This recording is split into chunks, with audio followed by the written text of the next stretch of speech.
Everyone, a couple new cars in the collection this week. First up is a pretty modern Mini Cooper. This, of course, is really a BMW product at this point. This is the F56 generation, and BMW speak for platform codes. And this is sealed resin by Otto. We do not have fully opening mesh. It's like partially open mesh. There's like one layer and then the back layer is filled in. The lower looks like the same. There's a little bit of mesh. So yeah, not too bad in terms of detail. Wheels and tires are good. Paint is good. Let's look at the interior. Pretty tough to make out, especially with the rear tinted windows. These were still available with a manual transmission, or I think at this point an 8-speed auto. They were front-wheel drive. These featured the B48 2-liter turbo 4, again, fairly ubiquitous and used in a bunch of entry-level BMWs. I think 189 horsepower, so above this is the S. There was the Cooper, and a variety of like special editions above that too. But yeah, pretty neat looking car. I think this is the only manufacturer who makes this in 1/18. Really nice color. I picked this up on eBay. I had a $90 buy it now, which I thought was pretty reasonable for a new release. Retail is usually $129 for newish autos, so at that price I'm not mad at it. I think that's a fair going rate for sealed resin.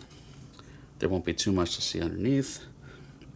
A proper limited edition of $9.99, not these 2,000 to 3,000 piece runs, car number 308. So yeah, not too much to talk about with this. But yeah, pretty nice overall. Packaging, because it is the updated auto, you have the plain white box, but at least you do get a preview image. Now, on the other end of the spectrum, we have much older opening diecast by Mini Champs. Back when Mini Champs, I think, actually made good models. Not so much anymore.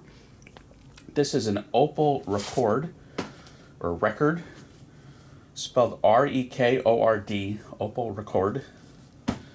This is a 1958. Very pretty car. I'm light on Opels, so this was a good score. I got this from one of my local friends semi-recently. There is no carpeting, but I'm pretty sure the real car wouldn't have had carpeting. These were pretty inexpensive cars back in their day. This had a very little 4-cylinder, which I'll show you in a minute, which in most years had under 50 horsepower. These couldn't even really, they barely did highway speeds, 75, 80 miles per hour tops, but, it's the 1950s. But in the 1950s, we also had, big old American V8 Bel Airs with, comfortably over 200 horsepower. But yeah, there's your little 4-cylinder, under 1.5 liters, under 50 horsepower. Pretty slow cars. But yeah, no, this was good old-fashioned diecast by Mini Champs, which means I am experiencing paint rash, we could see on that fender, which again, that can be buffed out, just it's not really a priority for me right now. It still displays fine. Retail probably was about $100-ish. These have gotten semi-rare, and on eBay you'll see them probably for $150 to $250. I think the friend price to me was under $100, so again, at that price I'm not mad at it. Really good looking, like I said, good looking car.